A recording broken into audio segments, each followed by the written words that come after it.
बाट बिना या चालव अने पग बिना करूं पंथ अंग बिना उदलेव युद्ध तो करूं निशंक युद्ध ते करूं निशंक। बोलो श्री प्राणनाथ प्यारे की जय। प्रकरण 68 और चौपाई नंबर 5। ये प्रकरण कल से प्रारंभ हुआ है सुंदर साथ जी। और चौपाई का शुरुआत इस तरह से, प्रकरण का शुरुआत, अटकले एके म पामिए ये तो नहीं पंथ प्रपंच, इन्हें पगले न पहुँचिए जी हाँ चौकस न कीजिए चित्त मारा सनबंदी। तो चित्त में चौकस की बात होने के लिए मैंने उदाहरण दिया था आप लोगों को कल, और अटकल अंदाज के विषय में, भ्रांति के विषय में उदाहरण देकर के मैंने कहा था इसका एग्जैक्ट एक्सप्रेशन शब्द कहीं पहुंचने वाला नहीं, लेकिन आगे मोमिनों के अंदर भी यह तीनों सृष्टि के लेवल का भ्रांति है, और ब्रह्म सृष्टियों के लेवल में भी भ्रांति, भागवत के अंदर भी भ्रांति, और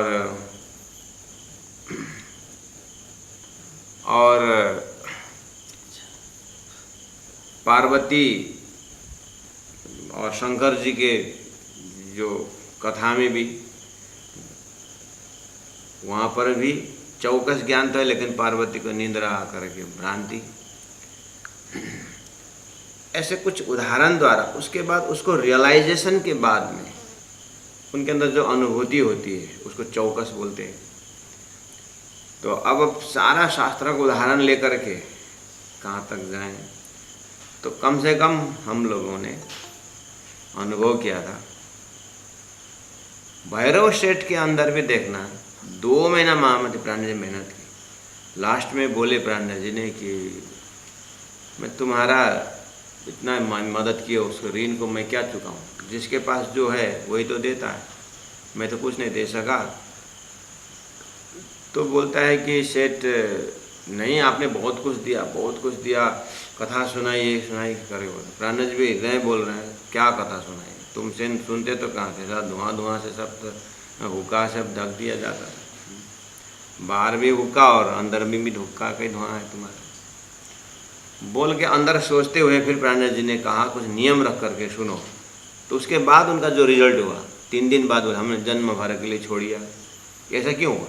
आदमी वही है, कथा चर्चा वही है, लेकिन उस समय चौकस की जो बात आई, तो हृदय में देखे था उनको चौकस। तो इसको कौन से मेजरिंग रॉड से आप नापेंगे कि चौकस पना क्या है? तो इसीलिए सुंदर साथ जी कि ब्रह्म सृष्टि के दर्जा के चौकस में इंद्रावती आत्मा परात्म पकड़ करके जो चौकस, सदगुरु देवचंद्र जी महाराज सुंदरबाई को पूरा शास्त्र अध्ययन करते समय अखंड ब्रजरास, अखंड ब्रह्म धाम के विषय में खंडित ब्रह्मांड ये दिखाते हैं, प्रलय डाले भी न बात करते हैं। आखिर सृष्टि बनाने वाला भी परमात्मा है, प्रलय देने वाला भी परमात्मा है, तो आखिर परमात्मा का स्वरूप ध्यान लीला कहाँ है, नाम क्या है, कहाँ है? इस वजह से जो आप हम जानते हैं, और दर्शन देना स्वरूप में जब उनको स्वप्न और जागृत और परात्म का शरीर जब अनुभव हुई, तो परात्म स्वरूप देखते ही और चौकस हुई। तो इस तरह से अब हम आगे बढ़ते हैं। तो यही भाव को प्राणनाथ जी अब दुनिया वालों को बता रहे हैं कि आप लोग निशंक हो गए ब्रह्म के नाम के विषय में, ब्रह्म के स्वरूप के विषय में, ब्रह्म के नाम के विषय में। हाँ एकदम।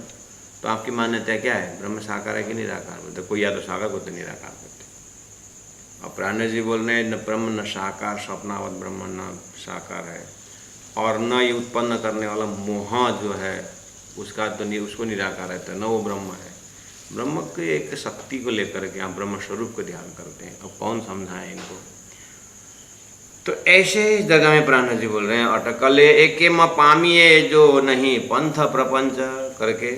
ये प्रसंग तो कल से शुरू हुआ था, चौपाई नंबर 5 तक पहुँचे इस प्रकरण में, लेकिन मैंने कल थोड़ा सा आपको उसको भूमिका बताया था। तो आज भी मैं इसी से जा रहा हूँ। सुंदर साथी, कभी कभी कन्फ्यूजन मत होना, हम एक ही प्रकरण को 2 बार 3 बार जाते हैं। तो જ્યાં અટકલ ત્યાં ભ્રાંતડી અને ભ્રાંત તો થઈ આડી પાલ। परब्रह्म परमात्मा के विषय में प्राणनाथ जी जानते हैं कि ये भ्रांति में है, लेकिन जिनको भ्रांति वो नहीं जानता है ना। हम बोलते हैं कि तुम जो नहीं पीता है दारू, उसको गंध से पता चलता है कि सामने वाला दारू पिया है, और जो पीता है वो दारू पिया, हम कहाँ पिया, तो गंध मार रहे, कहाँ गंध मार रहे, उसको तो कहाँ गंध मारे। जो भ्रांति है उसको तो भ्रांति जैसा लगता है नहीं। तो प्राणनाथ जी उस रास्ता से बहुत सुदूर जा करके देख रहे हैं कि लोग भ्रांति में। इस तरह से लोकेशन पकड़ना चौपाई इतना कठिन नहीं है। लोकेशन पकड़ने के बाद अब भ्रांत आड़ी जहाँ भाजे नहीं त्या माए थी न पूरे शाख, वचन हृदय प्रकाशी ने जहाँ आत्मा न देखे साक्षात। जब तक आत्मा साक्षी नहीं देती है, वचन हृदय प्रकाशी ने, ज्ञान द्वारा वचन द्वारा हृदय में जब तक प्रकाश नहीं पहुंचता है तब तक आत्मा साक्षी नहीं देती है, ऐसे बोल रहे हैं, है ना। अब फिर बोलते हैं यहाँ सर्वने शाख पुरावी, यहाँ ये ब्रह्म अनुभूति की जगह में संपूर्ण गुण अंग इंद्रियों को साक्षी देना मिलना चाहिए। यहाँ सर्वने शाख पुरावी, गुण अंग इंद्रिय ने पकड़, गुण अंग इंद्रिय 17 जमा 3 गुण, अंग इंद्रिय, अंग अंतस्करण, इंद्रिय 5 ज्ञान इंद्रिय, कर्म इंद्रिय, आउद सर्वे संभारी। यहाँ ये तो अलखनी करवी से लख, संपूर्ण गुण अंग इंद्रियों को संभारी। यहाँ बोल रहे हैं, एक जगह बोलते हैं शास्त्र ब्रह्म तक गुण अंग इंद्रिय नहीं पहुँचता है। प्राणनाथ जी भी बोल रहे हैं कि यहाँ गुण अंग इंद्रिय से परे। फिर बोलते हैं गुण अंग इंद्रियों को संभालो। तो मैंने कहा गुण अंग इंद्रियों को संभाल करके आपको सदगुरु के पास जाइए, पहुँचते हैं। शास्त्रों को गुण अंग इंद्रिय संभाल करके शास्त्र तक, सदगुरु तक पहुँचेंगे। सदगुरु जब तारतम द्वारा सदगुरु जब परातम कम सेट बता देंगे तो फिर परातम गुण अंग इंद्रियों से आपको ब्रह्मानंद का अनुभूति होती है। ये दो क्लियर होना चाहिए। तो इंद्रावती आत्मा उस तरह से बोल रही है, महामती प्राणनाथ जी बोल रहे हैं। इसीलिए बोले कि बाट बिना यहाँ चालव, चौपाई नंबर 5 में, बाट बिना यहाँ चालव, रास्ता के बगैर चलना है। कौन सा रास्ता के बगैर चलना है? संसार का कोई भी मार्ग जो है उस ब्रह्मधाम तक नहीं पहुँचेगा। इसलिए बाट बिना यहाँ चालू हूँ, चौपाई नंबर 5 में हूँ मैं। मतलब संसार का अभी तक का कर्म, उपासना, ज्ञान जो भी मार्ग है उस बिना चालू, उसके बिना जाना पड़ेगा, उसके बिना जाना पड़ेगा। तो कौन सा मार्ग है वो? तारतम द्वारा परादशता प्रेम लक्षण भक्ति के मार्ग में से जाना पड़ेगा।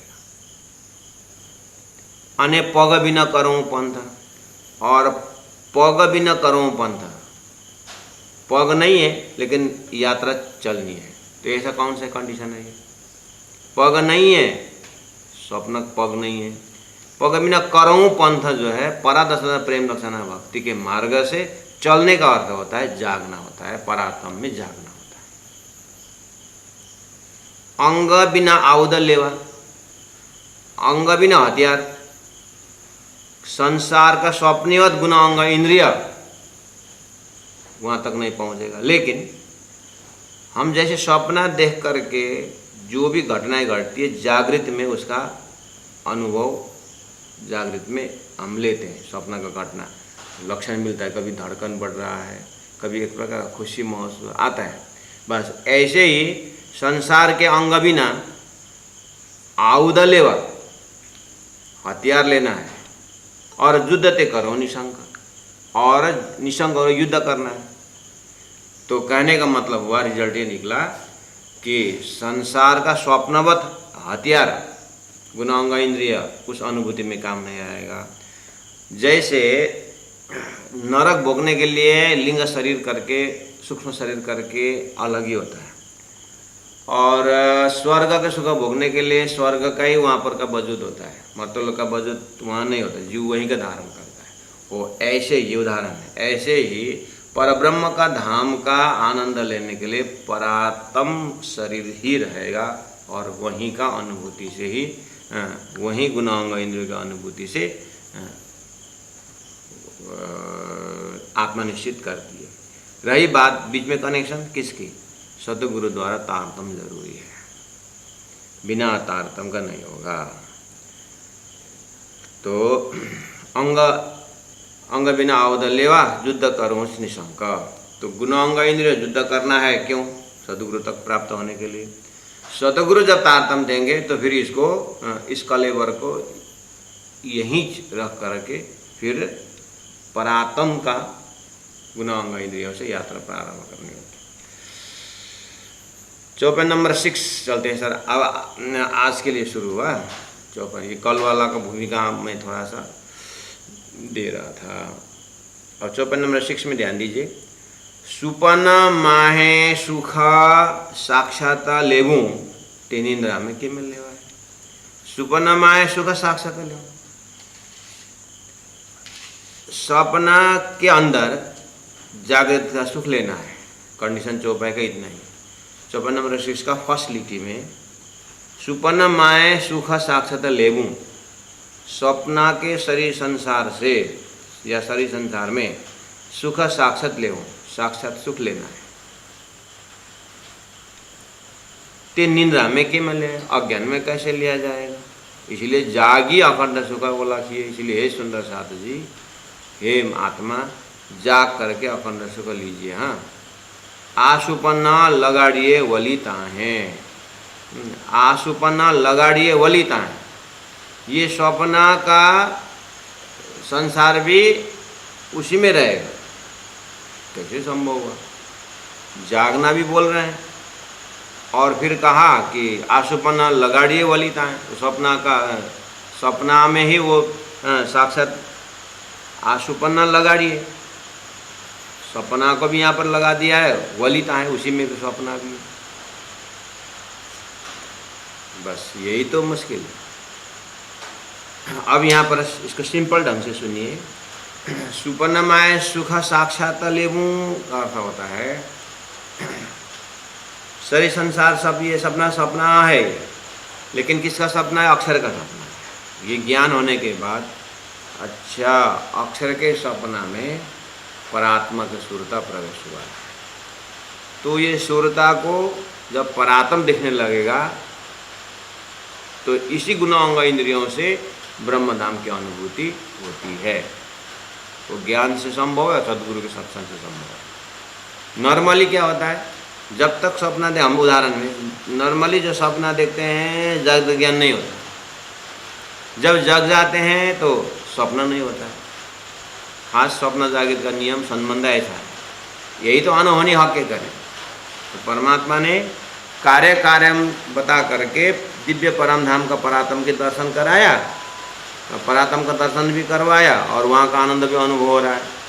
और ज्ञान ऐसा है कि स्वप्न का जीव का जो साधन है वो स्वप्न कह करके ये यहीं रहता है, वो वहीं रहता है, बीच में तारतम खड़ा होकर के वो अनुभूति करवाता है, उस दर्जा में खड़े होकर के बोल रहे। जैसे आपको जागने के बाद पता चलता है कि स्वप्न में जो जो हुआ हृदय में या तो दुख भी देता है या तो सुख भी देता है।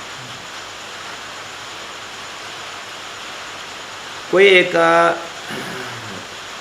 आप बहुत पहले अमेरिका गए थे और वापस आए, अपने स्वदेश में काम करते करते व्यस्त हुए जो भी है, और कोई आकर के, आप तो भूल गए, कोई आकर के अमेरिका याद दिला देता है, अमेरिका की बातें बताने लगा, तो आपको धीरे धीरे अपनी घटना याद आती है। और घटना अभी तो आपका गुणांग इंद्रिय यहाँ है, अमेरिका में तो नहीं है, लेकिन आप होके आए हैं, पहले थे, आपको वो अनुभूति आपको अंदर। अब ये याददाश्त दुख भी देता है सुख भी देता है, और कभी कभी इतने तल्लीन हो जाते हैं कि कहाँ बैठे भूल जाते हैं, उसी जगह में पहुँच जाते हैं। ये हमारा इसी लाइफ के अंतस्करण में होता है। बस ऐसे उदाहरण थोड़ा सा नज़दीक पहुँचाने की कोशिश कर रहे हैं कि वो सुरता वाले जो परमधाम सुरता आई है, तारतम द्वारा परमधाम की बातें जैसे करते हैं तो उनको फटाक से वो अपना याद करते हैं। और उसके लिए क्यों कौन से पक्ष से चले, कौन सा हथियार से वो अनुभव कर रहे हैं। उनसे गुना अंग इंद्रिय कौन सी है वो। तो इसमें कुछ आप चिंतन करना, शब्द बहुत मुश्किल से वहाँ तक पहुँचा रहा हूँ। और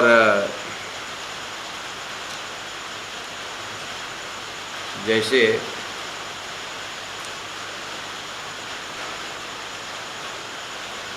सुपनमाए सुख साक्षात लेव, सपना में साक्षात अनुभव लेना है। तो निंद्रा के में लेवा है, निंद्रा में तो नहीं, अज्ञान में तो नहीं हो सकता है। करने मतलब स्वप्न होता है निद्रा, ठीक है। अब अज्ञान हट जाएगा तो निद्रा चला गया, स्वप्न चला गया। तो निंद्रा क्या है?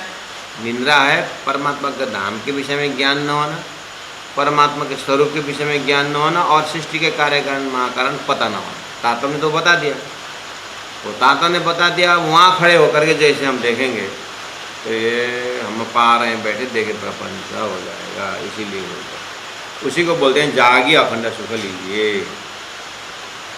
एमाने अखंड सुख उदय थयों ज्यारे समझा सुपन मरम। तो नंबर 7 एमा इस तरह से, एमाने इस तरह से अखंड सुख उदय थयों, अखंड सुख हृदय में उदय होगा।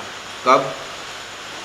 ज्यारे समझा सुपन मर्म, जब स्वप्न का मर्म समझ में आ जाता है तो जागृत का अनुभूति होती है। जागी साक्षात बैठा था ये। जैसे आप जग जाते हैं ना, जग बैठते हैं ना, अरे वो तो सपना था करके आपको जागृत का भी अनुभव हो रहा है और सपना का भी हो रहा है जागने के बाद। ऐसे तारतम द्वारा परातम परम धाम के अष्टप्रहर लीला में जब आत्मा प्रवेश होती है तो मैं स्थिर रह जाती है। अच्छा, ऐसे परम धाम से ऐसे खेल देख रहे हैं करके होता है। अब जिन पाए ते न माए समाए राख दो जो रखी पाए, ऐसी दशा है। राणा स्वयं बानी बोलते हैं। अब ये घी का स्वाद वैसे ही है, ना बता सकते हैं, स्वाद भी है फिर। हाँ, ए मने अखंड सुख उदय थयों, इस तरह से अखंड सुख उदय होता है। ज्यारे समझाया सुपन मर्म, जब सपना का मर्म समझ में आता।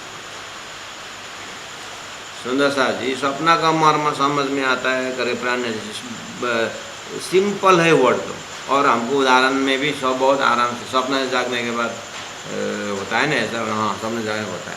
अच्छा, ये तो अपने सपना से जागने के बाद होता है करके हो। लेकिन ये सारा ब्रह्मांड ही अक्षर के ऊपर फरम मुझे पढ़ने पर आदिनारायण जैसे सपना का प्रोडक्ट निकला हुआ है। तो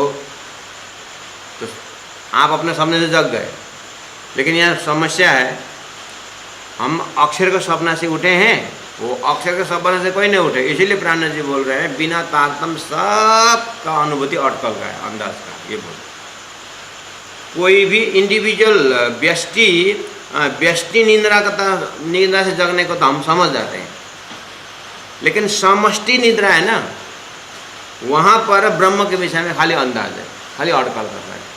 इसलिए प्रणय जी महाभ्रांति के अंदर है करने का मतलब।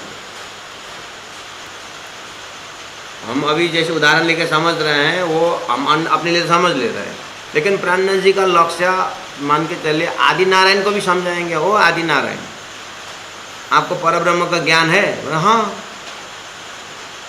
वो कैसा है? मैं हूँ। ले, तो मेरा सपना का शरीर से मैं ही जागृत हूँ, मैं ही सपना देख रहे हूँ करके बोलने लगेंगे सपना का शरीर से, तो कितना बड़ा भ्रम में है वो। ऐसा ही आदि नारायण से ही भ्रम है। अपने आप को जानना चाहे, ना जानने पर असर सुना। आत्मसपने कुछ ने पहले पैराग्राफ में रखी। वो इस दर्जा से यहाँ पर जागी साक्षात बैठा था, ये हमारे लिए परात्म वाले के लिए परम बात समझ में आ गए। लेकिन अगर नारायण को बोलिए कि आप साक्षात उठ के बैठे, ब्रह्मा विष्णु में इसको बोलिए कि आप उठ करके जाग के सपना से जाके बैठे, बोलेंगे तो वो लोग नहीं जाग नहीं पाएंगे। वो तो कार्य ब्रह्म में और पूरा सिस्टम के अंदर है, राज्य के हुक्म के अंदर है। ये तारतम्य दिखा रहा है। इसीलिए उनके प्रिय शिष्यगण जो है वे शास्त्र उपनिषद से हम जाग गए बोलते हैं, ये बहुत बड़ा ब्राह्मण है करके प्राणनाथ जी ही बोल सकते हैं इस चीज़ को, कोई किसी का अधिकार नहीं है इसका इस तरह सृष्टि के अंदर बोल। वो तारतम अवतार होने के नाते, परब्रह्म पर होने के नाते बोल रहे हैं। जागी साक्षात बैठा था ये त्यारे आगल पुराण ब्रह्म बोले सदगुरु द्वारा, सदगुरु द्वारा तातम द्वारा जाके बैठे हुए तो सामने में पूर्ण ब्रह्म परमात्मा। आप इतना ऐसा करना, त्यारे आगला पुराना पारा ब्रह्म लिख करके अंडरलाइन करके परात्मा कॉन्सेप्ट से करके लिखना। ये परात्मा कॉन्सेप्ट जो मैं बोल रहा हूँ ना, ये एकदम टेक्निकल वर्ड है। ये आज का दिन टेक्निकल वर्ड है। हम पारा में बैठे देखे प्रपंच, ये टेक्निकल वर्ड है। और ये जैसे परात्मा कॉन्सेप्ट, ये टेक्निकल वर्ड है। एकदम इलम का सहूर शब्द, कॉम्पिटिटिव स्टडी, एकदम टेक्निकल वर्ड है। ऐसे आठ इसी को बोलते हैं अनेकविध तारतम। इन शब्दों को जब तक ऑपरेशन होकर एकदम प्रैक्टिकल नहीं होता है, उसके बाद हम 200-400 शब्द बोले तो भी आँटी नहीं खुलेगा। तो जागी साक्षात बैठे थये त्यारे आगला पुराना पारा ब्रह्म पारा परात्मा कॉन्सेप्ट। सूरता देखने आया है सपना के अंदर, सूरता आई है और इस सूरता को परात्मा में रख करके परात्मा शरीर से देखोगे सामने में। जैसे सपना देखा हुआ व्यक्ति देख रहा है, जब तक सपना देखेगा उसको जागृत ज्ञान नहीं है। लेकिन जागृत से अगर सपना से अगर जगेगा तो अपने आप में वो कितना दूरी में है, अपने आप कितने दूरी में। लेकिन जब तक सपना देख रहा था तब तक तो अपने आप को कोई दूरी का महसूस नहीं है, वही था। बस ऐसे ही समझ जाइए, तारतम द्वारा परात्मा कॉन्सेप्ट सामने में परब्रह्म परमावत में, और उनमें अब शुद्ध सागर होने के नाते वहाँ अब गुणांग इंद्रिय भी है, भाव भी है, और स्थूल यहाँ का भाषा से स्थूल भी है, चेतन भी। कहने का मतलब परम धाम तो सब चैतन्य चैतन्य है। और वहाँ का जैसे आप जगने के बाद आपको थोड़ा सा भी कहीं स्पर्श करो तो दर्द होता है, लेकिन जब घोर नींद में करो तो उसको पूरा आवाज़ दो तो भी कुछ नहीं होता है ना। जगने के बाद तो होता है कि नहीं। ऐसे ही जगने के बाद परम नाम में जड़ नाम का कुछ है नहीं, चेतन ही चेतन। कभी कभी आपको भी पता होगा, जैसे मैं फुटबॉल जब छोटा था तो गांव से मैं फुटबॉल का बहुत शौकीन था। जल्दी जल्दी काम ख़त्म करके वो कपड़ा का बॉल बना करके तो कह रहे फोक्से भोगटे फोक्से क्या बोलते हैं उतना, उसको लेकर के इतना मतलब बड़ा फल है वो लेकर के हम बस फुटबॉल शुरू।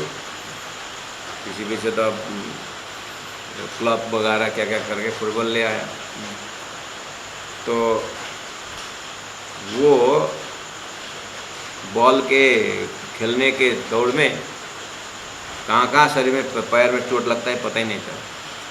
और बाद में जब वहाँ ग्राउंड में खून दिखता है तो भाई तेरा पैर तो नहीं कटा, खून निकला हुआ है। तो वो भी देखता है, मेरा तो नहीं है, मेरा तो ठीक है बोलता है। बाद में तो अब नहीं, मेरे 2-3 बार हुआ, बाद में तो अपने ही पैर कटा हुआ और पता ही नहीं, वो दूसरों को दिखा रहा है। इसका मतलब अब जैसे ही देखा मेरा ही है, तो जब मन यहाँ पहुँचा तो दर्द शुरू हो गया। जब तो मन वहाँ बिजी था तो दर्द हुआ ही नहीं शरीर में। ये तो जिंदा शरीर में भी होता है, आप लोगों ने इसका अनुभव किया हो। जब ये जिंदा शरीर में ये भाव है तो जब यहाँ से चिंतन जब परात्मा में पहुँच जाता है तो शरीर का भान नहीं रहेगा। उसको बोलते हैं जागी साक्षात बैठे थे। चौपाई नंबर 8 में धनी कहा, बचने काम सधोई काढ़िए राखिए नहीं रज मात्र, जोगवाई सर्वे जीतिए थारे थये प्रेम ना पात्र। चौपाई नंबर 8 में कहा कि ऊपर एक रोग है कि अटकल अंदाज, और वो अंदाज है, उसके कारण है कि भ्रांति हो जाता है। तो कुल मिलाकर के सद्गुरु और तारतम्य ज्ञान न पाने से। अब सद्गुरु तारतम्य ज्ञान तक पहुंचने के लिए 8वें चरण में कहा वचने काम से धोइए काढ़िए। सुंदर साथ जी, ये धरती की आत्मा हो, अब आप एक काम करो, वचने तारतम्य द्वारा तारतम्य ज्ञान को वचन से काम से धोइए, अंतस्करण साफ करिए, अनंत अनंत तक कामनाओं का कचटपट्टी डस्टबिन बना रखें, उसको धोइए, उसको काढ़िए, निकालिए, और उसको राखिए नहीं रजमात्रा। ऐसा ज्ञान हृदय में रखिए कि एक कण भी संसार के झूठा स्थितियों को मत रखिएगा, राखिए नहीं रजमात्रा। जोगवाई सर्वे जीतिए, ये जो जोगवाई जो हमारा गुना अंग इंद्रिय मिला हुआ है उसको सब जीतिए, मतलब गुना अंग इंद्रियों से ऊपर उठिए। उसके बाद त्यारे थइए प्रेम न पात्र, तब जा कर के आप त्यो वो जो ब्रह्मधाम का प्रेम का पात्र बनते हैं आप। इस तरह से प्राणनाथ जी ने बताया, त्यारे थइए प्रेम न पात्र, इस तरह से आप प्रेम का पात्र बनते हैं करके प्राणनाथ जी बोल रहे। मैं नहीं बोल रहा हूँ, आप बोलने वाला मैं अधिकार वो अधिकार प्राप्त वाला नहीं, मैं प्राणनाथ जी इस तरह से बोल रहे करके बोल रहा हूँ। आप प्रेम का पात्र बन जाते हैं, कहने मतलब हम सब जो है कि जोगवाई सर्वे जीतिए, इन गुणांग इंद्रियों को जीतिए, मतलब गुणांग इंद्रियों को वश में करिए। उसके बाद ये संसार में नहीं जाता है, नहीं जाने के बाद आप प्रेम के पात्र बनेंगे। ए पगले एने पंथड़े, ए पगले ऐसे मार्ग से, एने पंथड़े, पंथ भी मार्ग ही है, ऐसे पंथ से प्रेम बिना न पहुँचाए। ए पगले एने पंथड़े, प्रेम बिना न पहुँचाए, पहुँचाए मतलब प्रेम के बिना चला नहीं जाता। ये मार्ग पगला, ये रहनी, ये पंथ परादशा प्रेम लक्षण भक्ति का मार्ग जो है प्रेम बिना न पहुँचाए, उस रास्ता में प्रेम के बिना कोई चल नहीं सकता। वैकुंठ शून्य ने मार्गे, वैकुंठ शून्य आदि का जो मार्ग है, बीज अनेक कथनी कथाएं, ये तो हद नहीं, बीजी दूसरा अनेक कथनी कथाएं। आपने धरती के विषय में, पंथों के विषय में बहुत कुछ सुने हैं आपने, अनेक कथनी कथाएं वेद शास्त्रों में भरा पड़ा हुआ है, लेकिन वो सब हद का मार्ग है, मतलब हद। कोई भी क्षर पुरुष से ऊपर नहीं गए, जो बात जो रास्ता जिस रास्ता के आप घुमा फिरा बात वहीं पहुँच जाएंगे, क्षर पुरुष से ऊपर गए नहीं, सपना से कोई गए नहीं। अदानी ने कहा ये तो हद नहीं, आ तो बेहद, 24 नंबर 10 में ये सब हद की बात कर रहे हैं, जितने भी मार्ग हैं। और आ तो बेहद, नहीं आ तो बेहद, ये तो हद नहीं, आ तो बेहद। ऐसा ना पढ़ना कि ये तो हद नहीं, ये तो हद, ये तो हद नहीं, आ तो बेहद।